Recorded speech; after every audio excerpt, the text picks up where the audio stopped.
Welcome into the latest episode of the 5 Reasons Podcast. I'm Ethan Skolnick here, as always, with Chris Whittingham. Now that you've found us, make sure that you hit the subscribe or follow button on your favorite podcast provider. That way you get all of our old episodes as well as all of our new episodes as soon as they post. Also, check out the other 12 podcasts in our network. Yes, it's 12, and it's soon going to be 14 others. We'll give you some information about that later in the week. But the other 12, of course, include Miami Heat Beat, 3 yards per carry, which was first on the Tannehill News twice. So definitely check out their analysis of the Dolphins' loss this week, as well as looking ahead to Thursday night against Houston. Also, check out Swings and Mishes. That's our Marlins pod with Craig Mish, Goldie on Ice with Steve Goldstein on the Panthers, Cinco Razones, Spanish language, and all of the others. All right, we've done some episodes without guests recently, but we wanted to bring in a guest for our episode today.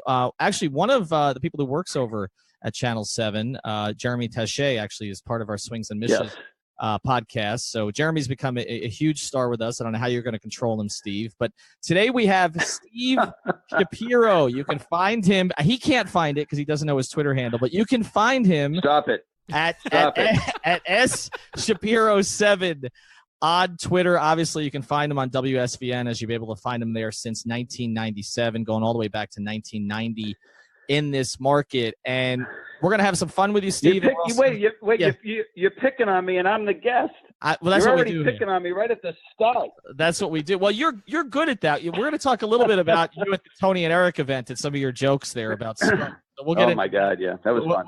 We'll get into that as the podcast progresses. But one of the things we want to do here is we want to focus on, because, again, you've been here a while, and we want to focus. It's a nice way of saying you're old. Well, right, but I mean, I'm the old guy.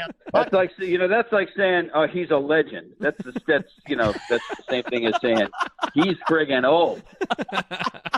So our very old legend here on the podcast today, we're going to cover 5 different stories that you've covered during your time. Get your recollections on one era for each of the 5 major teams in this market. And I want to start with you with the Dolphins, Steve. So let's go there, because that was the major team in town when you started here in 90. The Panthers and Marlins hadn't even been born yet. The Heat were 3 years old. Yeah, that's right. And the Heat, that's right. And so I wanted to touch on with you with the Dolphins sort of your recollections of the Marino era, because I still feel, for people down here who have not had a lot of success to cheer on over the past 20 years, that is the period of time that they remember most fondly. So what do you remember about covering Dan? You know what, Ethan? It wasn't just the Marino era. It was the Marino-Shula era, too. And that, I was there for the end of Coach Shula's career as well as the end of Dan's career. And what I remember mostly is just, him as a gunslinger in the Duper Clayton Marino era. And they didn't have a tremendous amount of success. I think they went to the AFC Championship game once when I was there, lost, I believe, to San Diego. I'm not sure. And how it was unfortunate that I didn't get to see Marino play in a Super Bowl or to play up to the level of his accomplishments in the league. I always thought that he was and still is one of the greatest throwers that I've ever seen. And sadly, I think what I will remember predominantly from that era is Marino's last game when he lost to Jacksonville in the playoffs. And I think the score was 63-7. Jimmy Johnson was the coach then. And that's kind of what sticks in my mind, as well as seeing the numbers that he put up and the clock play against the Jets. It wasn't so much about him winning a lot of games. I remember that his last game when he got beat up in Jacksonville, I think it was 63-7. Do you remember the score? It was something like that, right? 62-7. I know it because it was my first Dolphins game as a fan. Yeah, that was heartbreaking.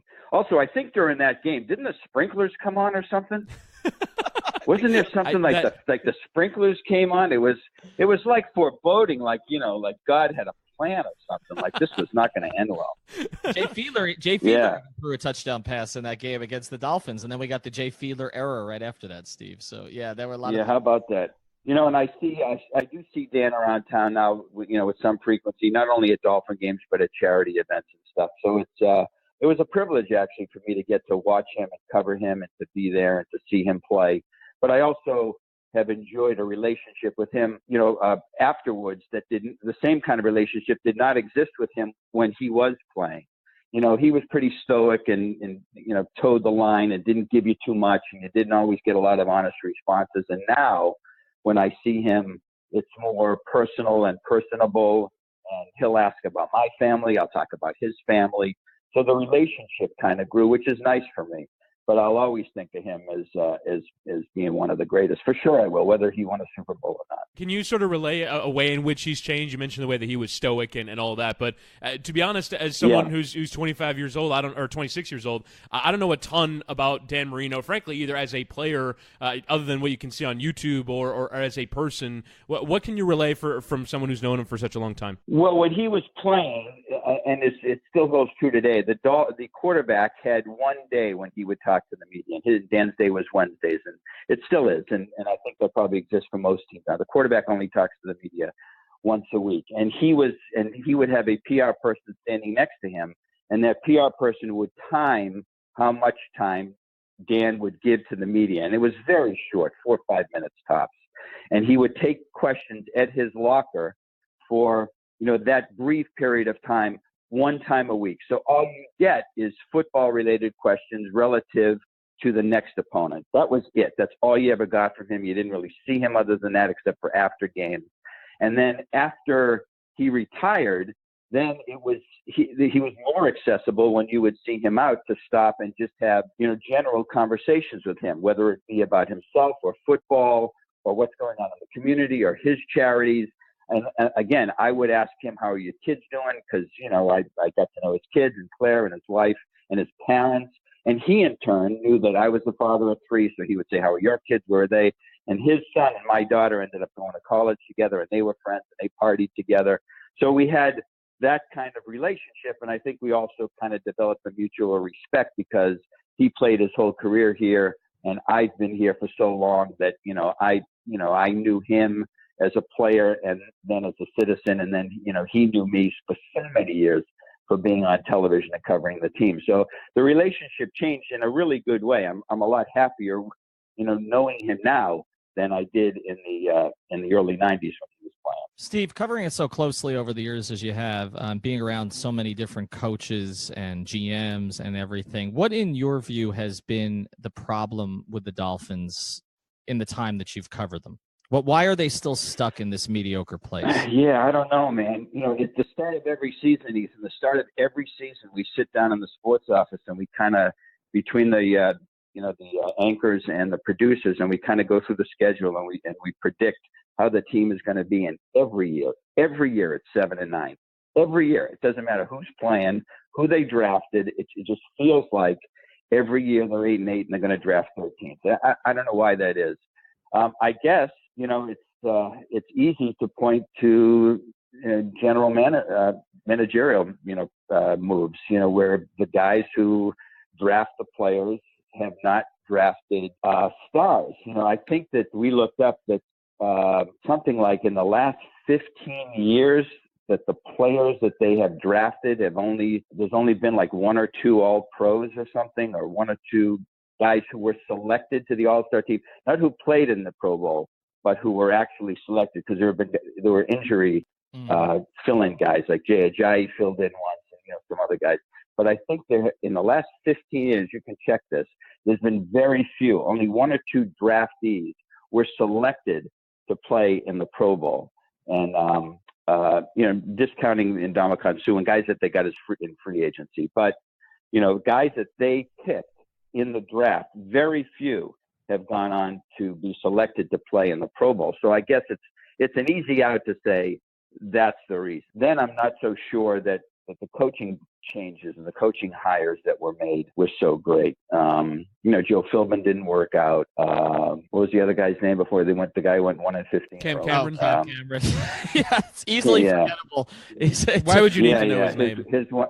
His 1 year was a disaster. So, I suppose it's a combination. In terms of their place in the South Florida sports landscape, we want to get to more on this later, but you've kind of seen them go from the it team to now a team that, frankly, you look at their last few home games against Detroit and Chicago and places that would come and travel for a game here in Miami, and there have been a lot of away fans, and their TV ratings aren't as strong as they used to be. What would you say? I mean, obviously beyond the fact that you've predicted them to go 7-9 for the last 15 years, their kind of place in the town has kind of fallen off. How have you seen it? I would agree with that, but I'm not opposed to that personally. I tend to like all the sports equally. So when football season ends, I don't go into mourning. I'm okay with hockey and with basketball. But I think that you're right. And I think some of that has to do with the lack of their success and the success of the basketball team and the Marlins when they won in 97 and 03 also. They won championships. And I think that the town loves a winner, and they're galvanized by championships, and it brings the community together, and everybody lines up behind them when teams win. And the Dolphins haven't done that. But for sure, that's the case. And as far as the visiting teams, when Chicago came in here 2 weeks ago, I didn't feel it yesterday against Detroit. I think there was a majority of Chicago fans wearing black jerseys. And every time, like when the Dolphins would fumble, you saw a cheer in the building, and it was odd. I mean, there were a lot of Chicago fans there, and you can say it's because it's such a transient area, but I think mostly it's because the Dolphins haven't won, and people will, even season ticket holders, they'll buy tickets just to go to one or two games, sell the other 6 to pay for the 2 that they want to go to, so they sell their tickets to the fans of the visiting team. And I think that happens a lot, certainly with the Jets, with the Steelers, with the northern teams, with the Patriots fans. I think that happens a lot. I think the people in the seats actually got their tickets from Dolphin season ticket holders. I think that's what happened. But it's kind of, if you're a Dolphin fan and you're in the building, that's upsetting. When the Dolphins fumble the football, to have, the building erupt in cheers, that's messed up. Yeah, it is. What's funny, and I was mentioning this to Chris, I think we talked about this the last game, at the Bears game, was that Dolphin fans travel really well. So, it's not like Dolphin fans don't exist. Like, if you go to stadiums in other cities, you'll see a ton of Dolphin fans. Like, even in New York, they've made it a whole thing there with the MetLife takeover. But then here, like you said, it kind of works the other way. So it's been one of those strange things. I want to move to another team down here, the other football team that people care about, the Canes, Shapiro, and they had their run too. Their run, you could argue, was they had a good run. Yeah, I guess the memories of those teams for you, particularly, we're talking about, the 2000s team, team probably should have won another championship if not for Terry Porter's flag in the end zone. But ridiculous.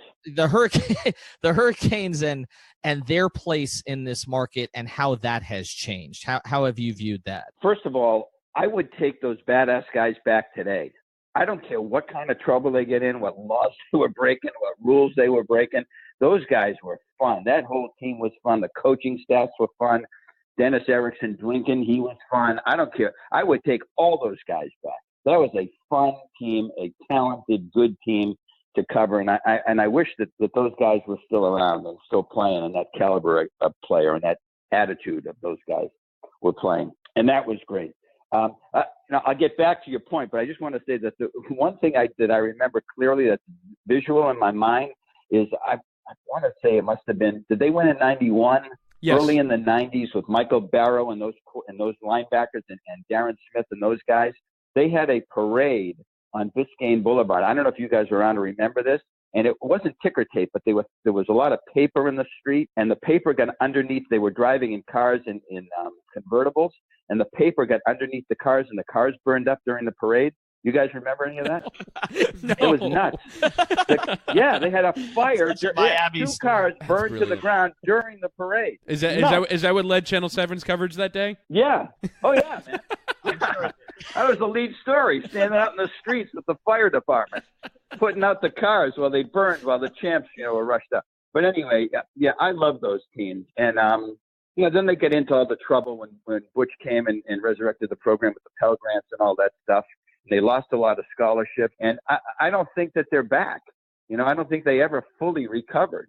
They just, they don't seem to have the depth of quality that they used to have. I think they still get great players and they get drafted. A lot of players do well in the league, but they had guys that couldn't play until the junior or senior year because the guys ahead of them were so good. And I think another part of that is that a lot of other schools around the country kind of raid South Florida now, especially when UM could not offer the scholarships that they had, when they lost the scholarships in the 90s. Other schools started to come in here from around the country and kind of was stealing a lot of the South Florida high school talent, and that still exists. I think a lot of kids now go to SEC schools. A lot of kids go to northern schools.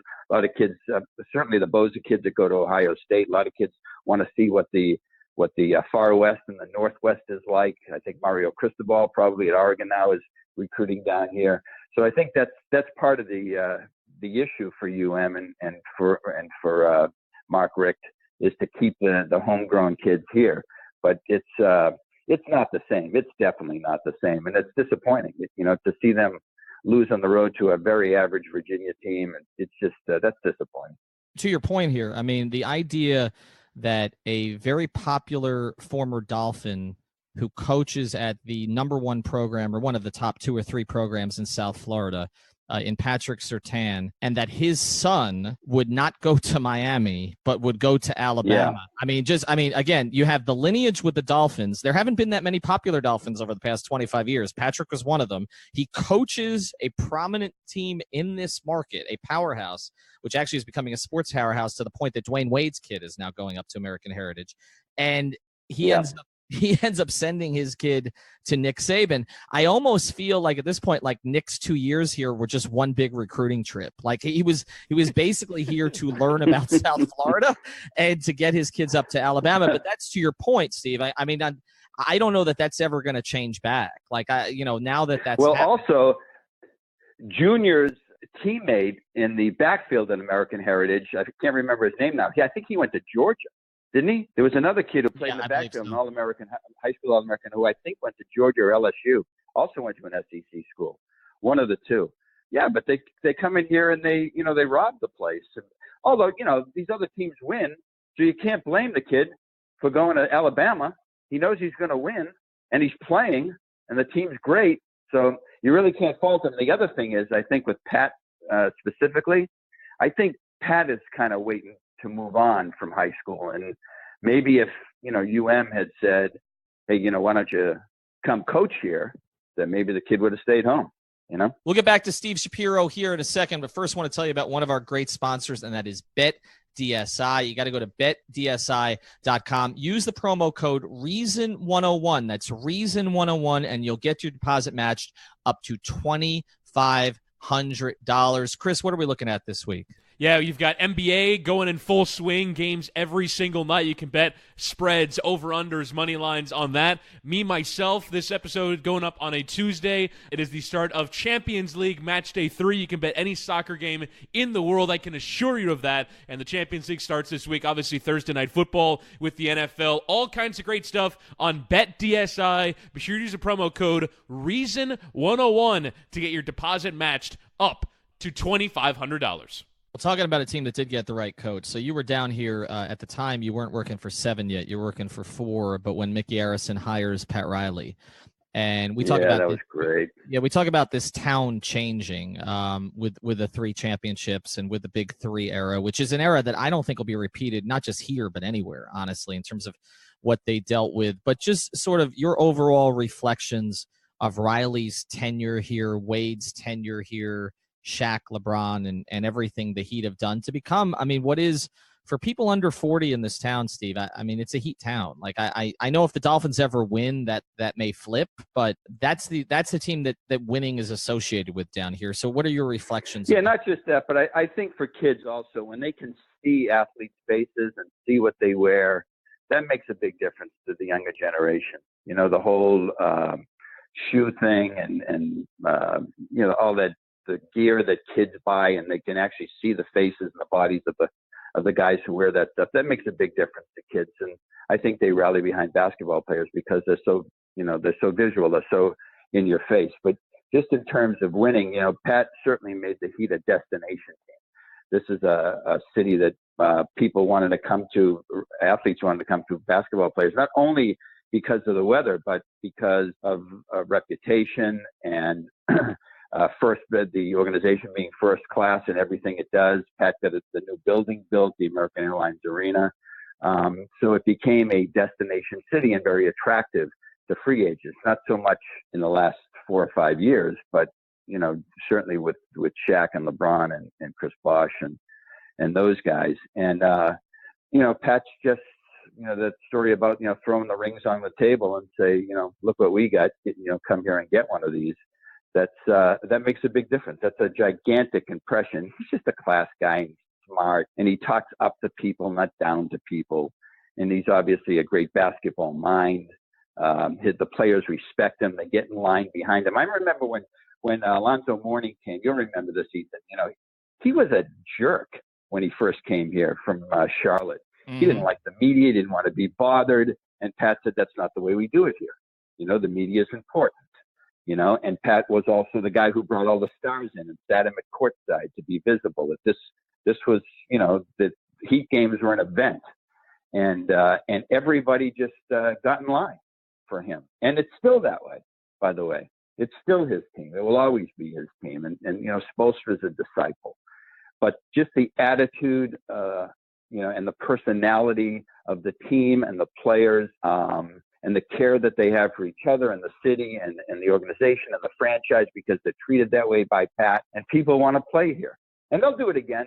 They'll figure it out. They'll get somebody here. Might be this year. Who knows? It might be Jimmy Butler. But I wanted to ask you, when did you first notice the difference? When did you first notice that Heat games were not just this new team and this new thing and Pat Riley's coaching? And when did you first notice that, oh no, the Heat are actually the lead, the top of the news broadcast, the top of the sports landscape here in South Florida? Yeah, I think there were two things that happened. One, they got the new building, and two, that they got Shaquille O'Neal, and those were two big things that Pat accomplished here. So I think that for sure. But I will tell you that even in the early 90s, when the Heat were only 2, 3, 4 years old, those guys were really good guys. The Ron Rothstein coach teams, the Kevin Lockery coach teams, the players were really good guys. And I thought that they really played hard. They weren't that talented, but the Grant Longs and the John Sunbolds and, guys like that, they were really fun guys to be around, and they really played hard. And I've always liked that organization. The coaching staffs were good. The coaching staffs were good with the media. So it's not just what Pat has accomplished and the success that he's achieved since he got here in the mid 90s. Even before him, it was I liked the team. I liked the organization. I liked everything about it. Even in the old Miami arena, it was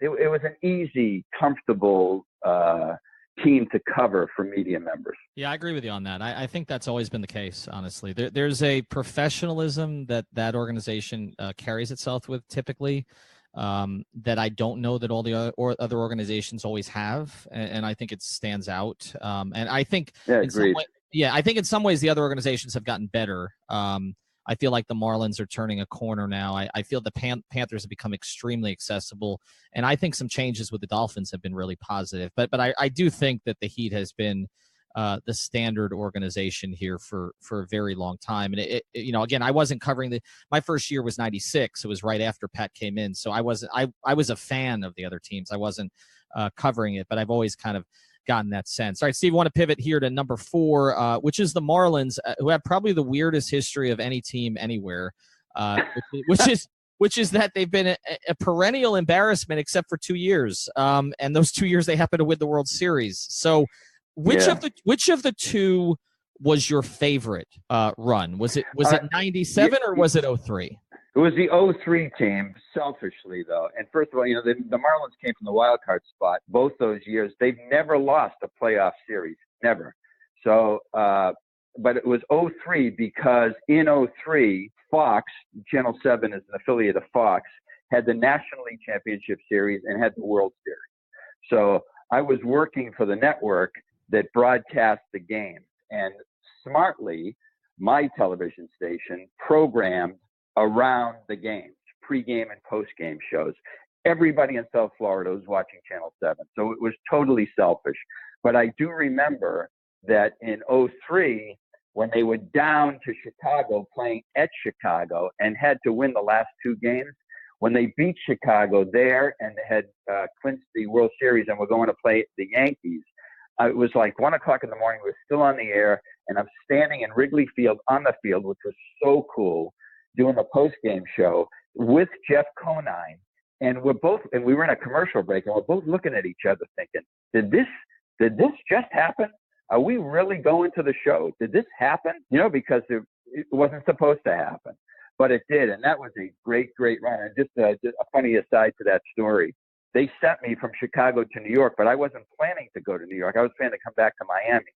So I had to call somebody in our newsroom and get a key left for them in my building. And they sent a woman to go to my building, get a suitcase, pack the suitcase for me, FedEx it to New York, and and then I covered the World Series in New York. That's amazing. Crazy, but it was '03. It was '03. I loved '97. That was great. Unexpected, fun. Didn't enjoy the players on that team as much as I enjoyed the players in '03, but just selfishly because we had the games, and our share of the audience I think was 80% for the World Series, so we were crushing it. Yeah, that's incredible. Can you feel the different? Now, obviously, part of being in the media is you want to be heard and seen by the most people as possible for that moment, which is why I imagine like doing those quick post game shows after Dolphins games is fun because everyone just watched the game and now there you are. But when you're saying that 80% of South Florida that's watching television is watching you, can you feel the difference? Yeah. And when you come back, what does that feel like that you're almost in a way associated with the Marlins winning the World Series? That's exactly right, Chris. It was a sense that I was part of the team, and I do feel it immediately because everybody is talking about the game or the event or the outcome, and it made me more relevant. And a lot more people will come up to me in the community when I'm just out and about and say, one, that they saw me, and two, what about the outcome of the game? What about the game itself? And when the Marlins were on that run, and we had the games, then everybody was watching us, and it made me way more relevant. And I had a lot more notoriety in the community, certainly a lot more than were watching our newscast, which was number one at the time. But still, we had, I think, a 56 rating and an 80 share or something. Just everybody was watching the Marlins, and it was really fun. And I'll tell you something else. The guys were good guys. Mm-hmm. Those were the Mike Lowell and Jeff Conine, and those guys. The '03 team were just really good guys. The '97 team was a little different. A lot of those guys were pricks, the Bobby Bonilla and Moises, the pitcher Brown, and Moises was just okay. But Sheffield, a lot of those guys. Yeah. Sheffield wasn't a bad guy. But they were just kind of spoiled. They knew that they were brought in there to do what they did, and I don't know. They weren't easy, but the '03 team, the guys were really, they know that they had overaccomplished, and they were really happy, and they were happy to engage the media, and it was good. It was just fun. It was great. I really enjoyed. I'll always remember that team. That was a really fun time for me. Well, the thing about that team too is people slept on that team because, like you said, they kind of came out of nowhere. But when you look back at the names that were on that team, having Miguel Cabrera as your cleanup guy is not a bad thing, as it turned out, right? Having Derek Lee at first base, Louis Castillo at second, Lowell.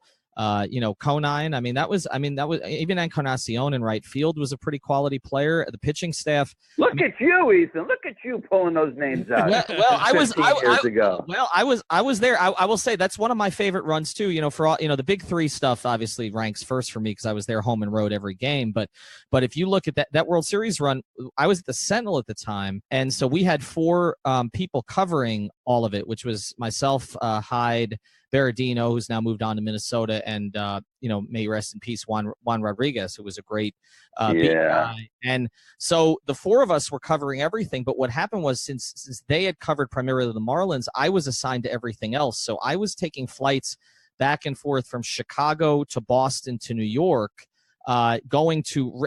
It was funny, Pro, I don't even know what it was called at the time, Pro Player or whatever, but that was the outlier. You had Wrigley, Fenway, and Yankee Stadium, and I was going back and forth between those three places and was actually in right field drinking my 6th hot chocolate when Aaron Boone hit the home run against the Red Sox. So that whole playoff run really stands out. And I was there at Yankee Stadium interviewing the late Robin Williams on the field before the game. Wow.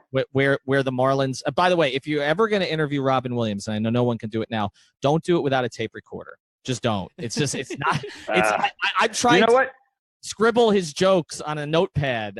Not a workable thing. But I was there when Loria ran around the bases. I don't know if you saw that. It ran around the bases after I they did. You know what? I did the same thing. I believe you did. I ran the bases during the post game show. I did, yeah. Yeah. That was great. And by the way, I don't know if I can one up you, but that same World Series, I met Billy Crystal and Billy Joel. That's pretty good. Not bad. That's pretty good. How about Not that? bad at all. All right, I'm going for one more. That's pretty cool. One more than Shapiro. We're going to one up the one one-upper. After the Yankees lost, I got lost in Yankee Stadium because I'd been to a lot of games there as a kid, but I had never covered a lot of games there. And so I'm in Yankee Stadium, and I get in an elevator, and the only person in the elevator is Brian Cashman. And he looks at me, and I look at him, and he nods. Okay, this is right after the Marlins won. And I said, where are you headed? And he said, to see the boss. And he went up because no. The boss, I wrote a column about it. The boss was still alive at that point, George Steinbrenner. Getting on an elevator to go see the boss after this upstart Marlins team won on his field, and this lunatic, Jeffrey Luria, is running the bases in Yankee Stadium after Jack McKeon decides to pitch Josh Beckett up 2 days rest. I don't know. I mean, as crazy as the Big Three Heat era was, I don't know that anything will quite top that. So, it was a pretty. I can see you and raise you another one. Okay. Sarah Jessica Parker.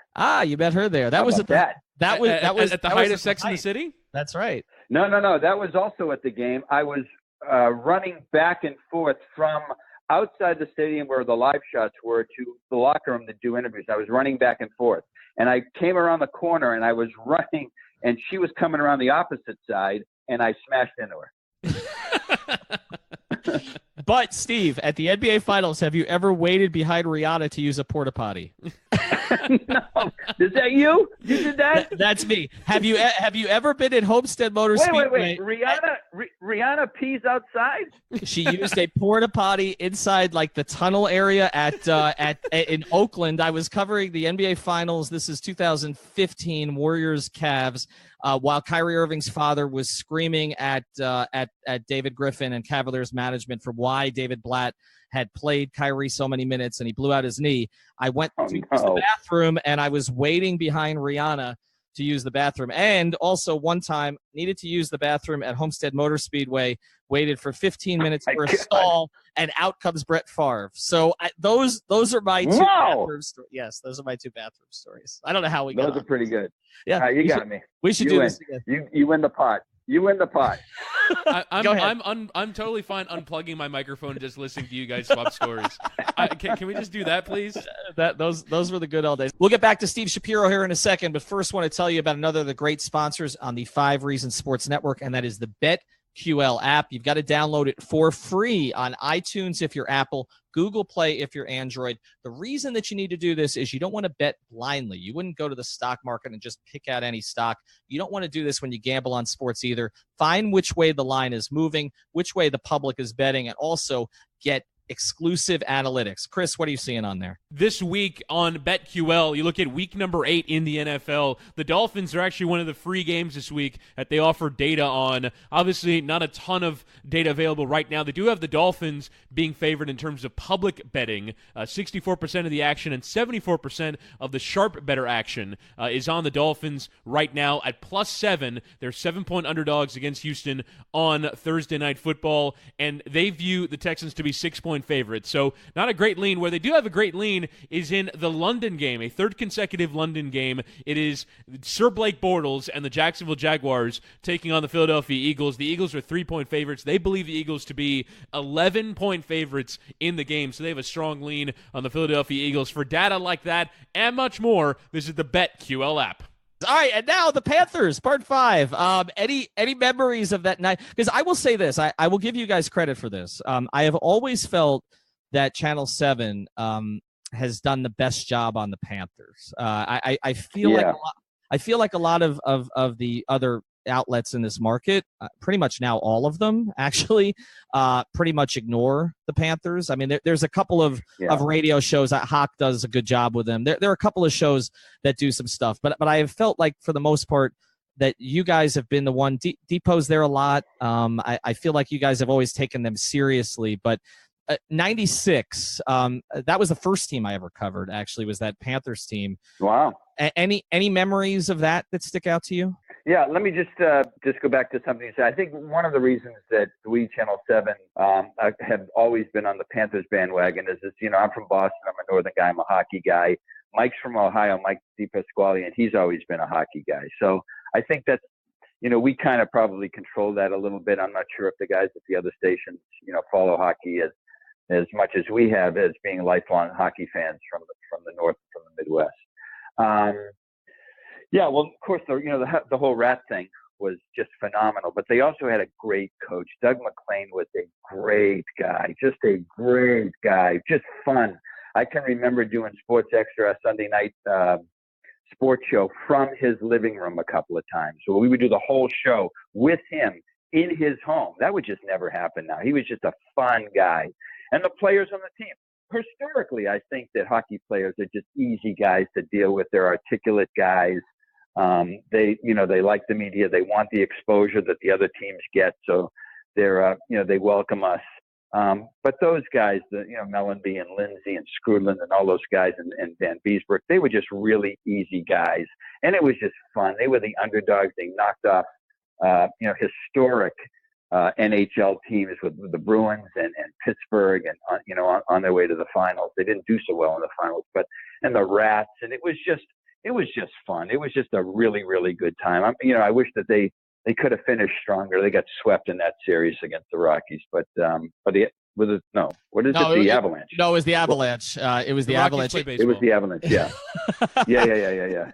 But that was that was an amazing game, though. Like, I mean, when that 1-0 battle between Van Beesbrook and Patrick Waugh, that went 3 overtimes at the old arena. That's one thing I wanted to ask you actually in our last part, but I'll get to it now. So what has been your favorite? We've actually had this debate on our DM string. That's a Twitter thing, Steve, just to let you know. We had our debate on our DM string about favorite building down here, favorite arena, stadium, best food, best place to watch a game. Of all the places down here, what is number one for you? Because the Miami Arena was a terrible building, but it had some charm, actually. Yeah, I would agree with that. And you could park close to the building, which was good. And you really felt close to the ice and close to the court, and I liked that. But I like the Orange Bowl. I used to like going there. Even when you pull up, no blocky, and you're trying to find a parking space in somebody's yard, and then promising you that you could drive out, and then you get there and you're 4 cars deep. But I used to like going there. The building just vibrated physically and literally, and it was just fun to be there, and the energy was so great, and you just felt that the home team was going to win. I never saw the Dolphins play there, but when the Canes played there, and I think they won 58 straight home games, right? There, yeah. Mm-hmm. I think it was 56 or 58 straight. You just felt like the building had some input into the outcome of the game. So I really enjoyed going to games there, believe it or not, because the place was pretty much a pit, and the bathrooms were awful. You're talking about bathrooms. They were awful, and the food wasn't great. But you felt the energy, and you felt, that the team that you were there to cover was going to win. Let's go through some rapid fire. How about that? You didn't think I was going to say that, did you? I did not think you were going to pick a building that no longer exists, but that's a good one. I like that. So let's go through some rapid fire here with Steve. You've mentioned a couple of these, but who was the worst character you ever had to cover down here? Oh, man. Sour guys. Yep. Oh, shoot. I had a run-in with Bobby Bonilla once. I mentioned him earlier.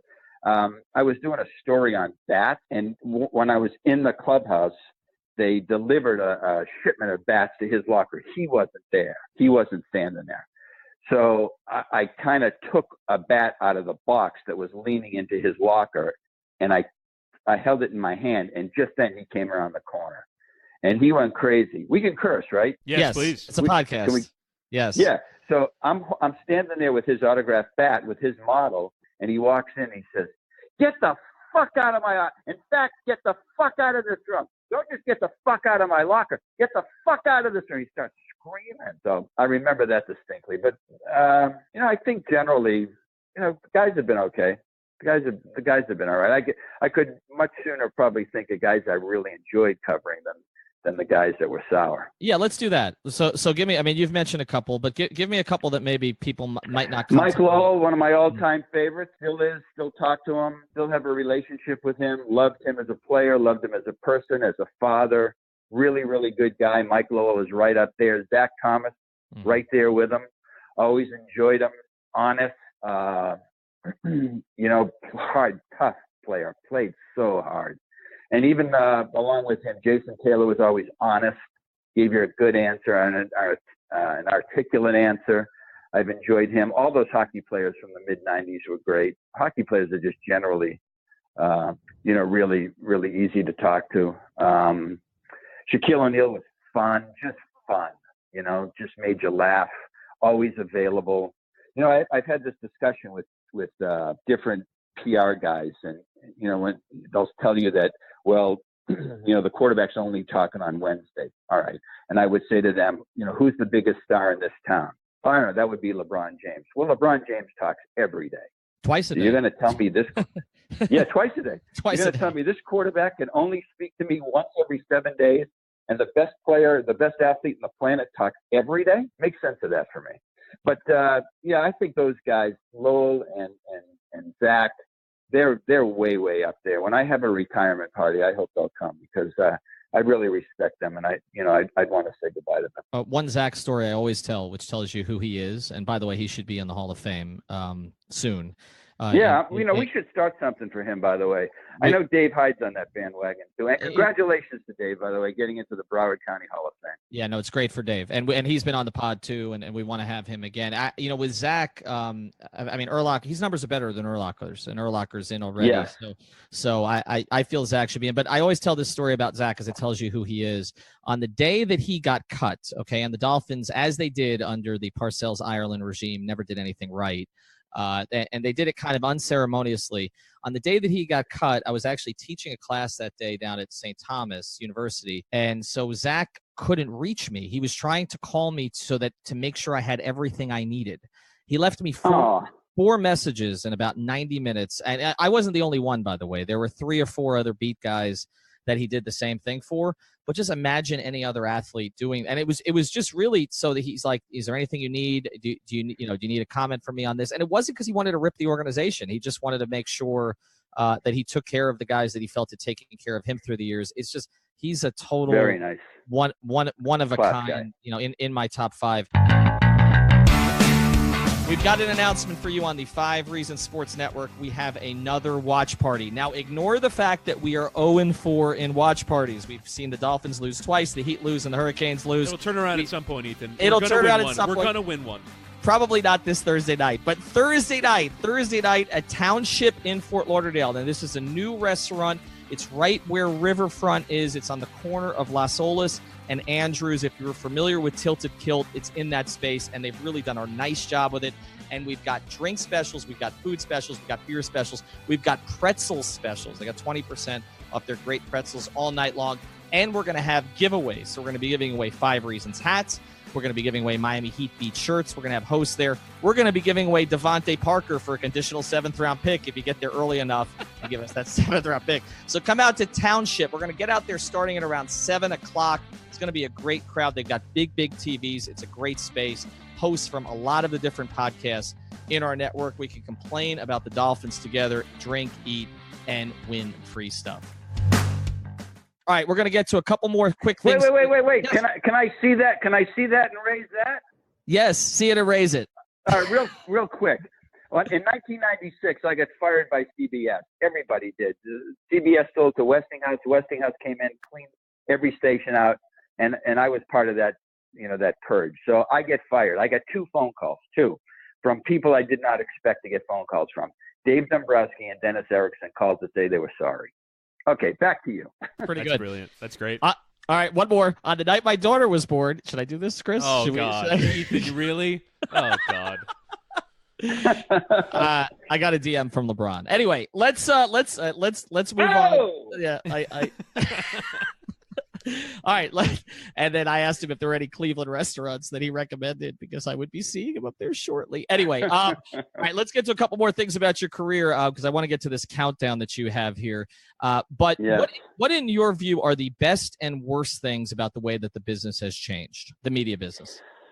I don't know if there's any best anymore, because the industry is going in the same direction that newspapers and terrestrial radio are going. They're going in the wrong direction. It's going south. People are not tuning in to local broadcasts and newspapers the way that they did in the 90s when I got here, or when I started in the business in the late 70s, really, in the business. And that's a great disappointment, and it's sad for me. I feel badly that I'm not leaving this industry next year in a better position than when I came into it in the late 70s. I don't know if the industry is going to be there for people in their 20s who are getting into the business now. Viewership for us is way, way down across the board in any commercial television, and on primetime television and newscasts. It's just it's fractioned by Netflix and streaming and podcasts, and people just aren't tuning in. And that's really, really, it's sad that that the industry is not going in a good direction, and salaries have come way down. And when I first got into the business, 15% raises, annual raises, were common. Now, if you get a 1% raise, you just get to keep your job. That's good. You're trending in the right direction. So, I've got a little over a year to go, and it's time to go, because it's just not the industry I got into. It's not as much fun. It's just not what I'm used to or want to continue doing. All right, let's get to something a little lighter here for the last part. That made me sad. I want Steve Shapiro to leave this industry happy. How can we turn this around for you? You want a podcast? We'll give you a podcast. on my last day, it'll be happy. That will not be a sad day. That'll be a happy, proud day. The other thing is, guys, honestly, it's very difficult in my end of our business to leave under your own power, to cross the finish line yourself. But usually, I'll be 65 next year. At this point, people are looking to get rid of you. They want to get younger. They want to get cheaper. So that at that point next year, I'll have 40 years in the industry, 30 in the market. And I'm leaving on my terms. Everybody says, yeah, you're short. No, my last contract, I gave them an end date, and they did that for me. So I'm really happy and proud of that. And also, when I go, I'll toot my own horn a little bit. When I leave, I will be the longest tenured local sportscaster in Miami local news history. So I'm really proud of that. It's hard to do this. It's hard to survive that way, especially for women. Women in our business, they get a little older, they get gray, they gain a few pounds, they get a few wrinkles, and they want to throw them out for the next, little chickie. And it's a difficult business to survive in. So I'm happy with the way it went. I'm happy that I'm going to get to the finish line, and I don't have any regrets. That's why when we call you a legend, Steve, we're not calling you old. You are a genuine legend in this market. Yeah, you're only saying that because it's true, Chris. Yes. And because we're giving you a podcast. All right, last one here, Steve. I think I know the answer to this, but I'm going to let you give it. The one joke, because you MC a lot of stuff in this town. You do. Yeah. Joe Rose does. Joe tends to mock me whenever he sees me at these things. Jason Jackson does. Good. Yeah, I mean, Will does sometimes. By the way, Jay Jack's the best. The best. Yeah, he's incredible. And so these guys, I mean, you see the same 4 or 5 people around here emceeing a lot of these charity events. You've done some of it. I remember one in particular, but I'm going to let you do this. Is there one or maybe 2 jokes at one of those events that you'd like to have back? No. I always ask of athletes what I want to give from the other side, and that is, be yourself and be honest. Be yourself and be honest. I don't want anything trite. I don't want, I want to know what you feel. I want to know what you think, and I want your opinion. I want you to be honest. So when I do that stuff, when I'm given that, that platform, I want to be the same way. And so when I was honored by Eric Reed and Tony Fiorentino with their Last Call Award for Broadcaster of the Year, you know, I said, well, I got to make this, you know, I want to be entertaining and funny, but I want to be honest. So I knew I had a pretty good relationship with head coach Eric Spoelstra. And I knew his then girlfriend because she went to high school with my kid. Now, I think Eric's like, in his mid-40s, so he's 18 years younger than me, but his wife must be 30 years younger than me. I don't know, she's a lot younger. So I'm standing up there, and he's sitting right in front of me. I'm on a platform, and he's on the stage, and he's looking right at me. He's right in front of me. And my children were there. So I said, you know, I love to come to Heat-sponsored events, and I love to bring my children to Heat events, because I know that way that Eric Spoelstra's dates will always have someone to play with. Oh, my God. That's how that went. And it got a big roar in the audience. Yes, it did. But and I looked at him, and he was laughing, but about 3 days later, I got a handwritten letter from Tim Donovan, who is still today the Vice President of Communications for the Heat. And he says, I don't understand why you did that. You and Spo have always had a good relationship. And, you know, I talked to him, I talked to Eric, and we're cool. And I talked to Nikki, I talked to his now wife, and she was always good with it. But, I think I'll always be remembered for that. I don't regret it. It was funny. It got a laugh, and that's why I was up there. I remember. I laughed. I will say, and now we know that it's not just people in our network who are getting handwritten notes from Tim Donovan these days. So that's good. if even a legend in the business could get one. Steve, we really enjoyed this. Congratulations. Well, as we tape this, what is the day number until you retire? Because I know you know it off the top of your head. Yeah. It's the last day of next year. So it's December 31st of next year will be my last day at Channel 7. That's the plan. And so what is that? 1 year, 2 months, and 8 days or something like that? Who's counting? So, listen, before we go, I'm hearing really good things about what you're doing at 5 Reasons. So I know people are tuning in and people are signing up. I've done it, I've listened, and I know a lot of people are doing the same. So thanks for having me on, and continued success.